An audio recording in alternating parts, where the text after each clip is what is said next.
Hello, my name is Molly Sampson. I'll be presenting this presentation to you today. We will be talking on Elaine Wynn today. I'm in Gaming 225, and this is my fall semester right now. With us today, we will be discussing Elaine Wynn's background, her husband Steve Wynn, the contributions that she made to Las Vegas and the Wynn Resort, as well as the many parts that she played in Las Vegas, the different roles that she carried other than just director of the Wynn Resort, as well as paving the ways for others.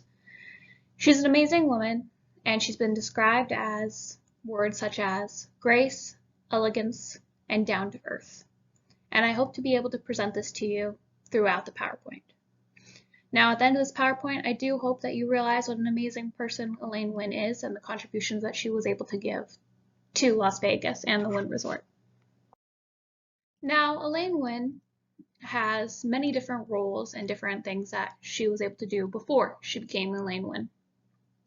She was Miss Miami Beach. She was homecoming queen of high school. She was a cheerleader captain. She went to UCLA. She actually met her ex-husband through both of her parents. She was Southern Campus Yearbook Queen. And which was interesting is she served as a floor assistant to Florida Senator George Smathers at the Democratic convention that was nominated John Kennedy. As well, she also transferred to be closer to Steve Wynn when they started talking and dating. And she actually didn't come from money originally. She was middle class, and her mother was born in Russia, so it does make her first generation American on that one side.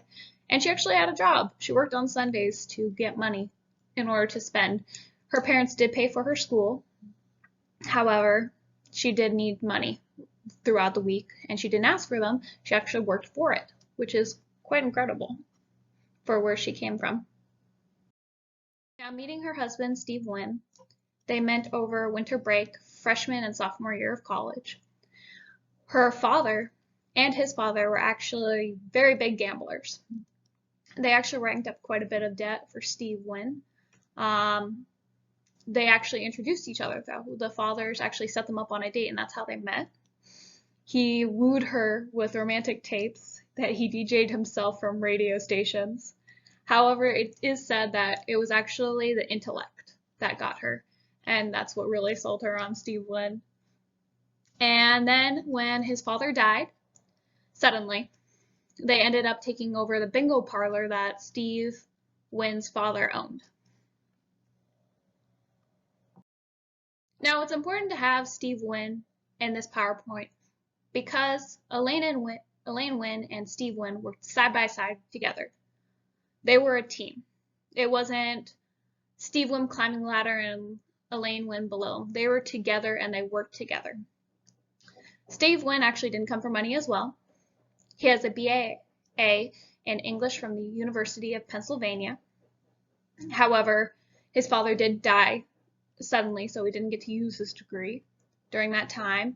He ended up taking over the business, which was the bingo parlor, with Elaine after they got married. The father left a huge debt because he was gambling quite a bit.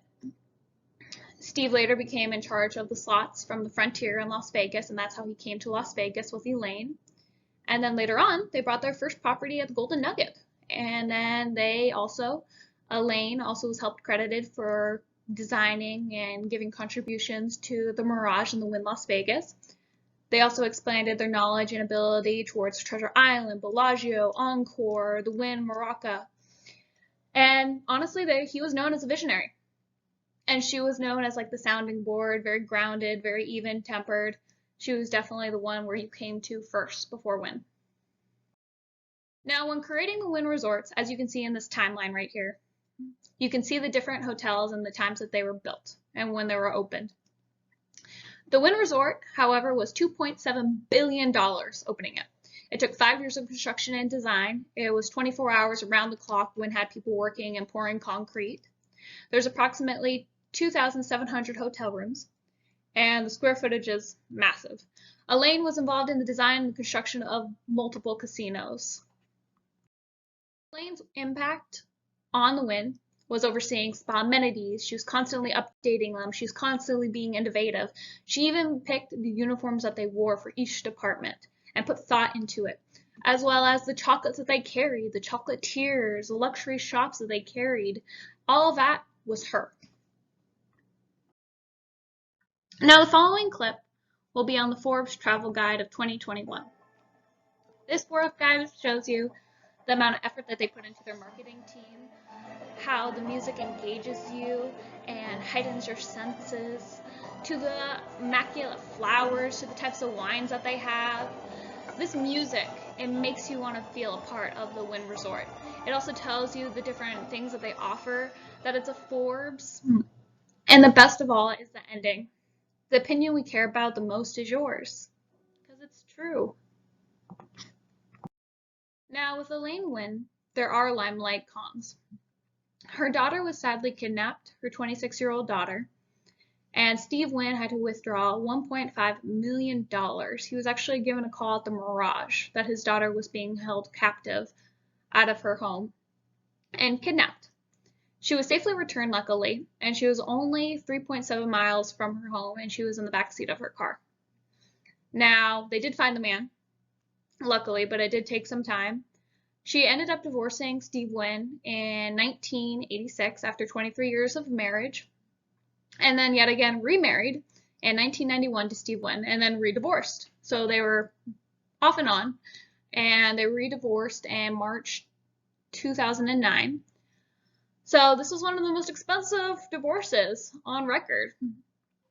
He was actually rumored to have an affair with a British divorcee, and she had 2 kids, and apparently he met her on a yacht. And then with sexual harassment allegations against her ex-husband later on. And Nevada Gaming Commission fined Wynn Resorts $20 million for ignoring these complaints. It was the largest ever fine from the commission. So they took it very seriously, these complaints. Now, by far, these contributions are just titles that she held over the years where she was able to contribute to society. These are not all of them. However, these are the majority of them. Now, she has a history of being the chair of the University Foundation. She got the Governor's Philanthropist of the Year in 2005. She got an honorary doctorate from University of Nevada in 1986. She was honored with the White House with 1 out of 7 of the National Promise of American Founders Awards for improving children's life. She was president of Nevada State Board of Education in 2012 to 2020. The goal was to close the technology gap. And then she was on the board of directors of the Wynn. She was the largest stakeholder and co-founder. She became the largest stakeholder in 2018 after her husband stepped down. Now, Elaine Wynn has a history of philanthropy. She was the director of the Wynn Resort. She was able to help with just even her name. She was able to help many places, like she was able to support the Greater Las Vegas Inner City Games. She was able to help build charter schools for at-risk kids. She was in charge of the donations at the Wynn Resort. She was in charge of every donation that went through her. She got almost like 75 to 100 requests for donations. In an article that I read, she said that if it emotionally connected with her, she was going to donate. And then it goes on to say that she donated about $3.5 million in the name of the Wynn Resorts. And then she donated $75,000 in 2014 to build a playground for the Southern Nevada's Women's Correctional Center in North Las Vegas. She additionally, on top of that, contributed to make work programs for the women. She wanted to make sure the kids had somewhere to play because they didn't have anywhere to go and they were just sitting in a room. On top of that, she also contributed to many different places that researched eye disease because her ex-husband did have a degenerate eye disease. She was also the chair of the UNLV Foundation and raised large sums of money for the building project and actually contributed to a ballet. Now, she stands out. She was the director of the Wynn Resort. She was a hands-on director, deciding the uniforms, the spa amenities, to carrying out and developing a look and culture of multiple properties. She created relationships with investors and retail vendors. She engaged with staff constantly. She created diversity and new perspective as a female board executive and director. She was a mother of 2 daughters. She helped design and create hotels side by side by her husband, which was not heard of back then. And she was able to contribute to charitable foundations, even just with her name. Now, unfortunately, with all highs, there is a low. So she did have to step down from power. There was a lawsuit against Steve Wynn to gain control of her shares because he was trying to take over all of them. They also said the board of directors and Wynn Resort stockholders were saying that she wasn't meaningfully contributing to the discussion or work. And that's why they were trying to kick her off the boards. She was no longer able to serve the boards officially in 2020, and she was required to withdraw. She passed the company's boardroom age limit of 75, and at that time she was 78. She ended up giving up the fight and decided to focus more on her state education and charitable boards. Her ex-husband already stepped down in 2018 because of the sexual harassment claims. Now, Elaine Wynn made a stand for women and children. She had a mentor, Williams, and she was the first to operate a strip casino. She did the Holiday Inn or the Holiday Casino, and it offered the first strip buffet. And Elaine was able to give an advice and personal and then work-wise as well. She was offered counsel advice until Williams died in, sadly, 2009. She helped close the technology gap in Nevada schools.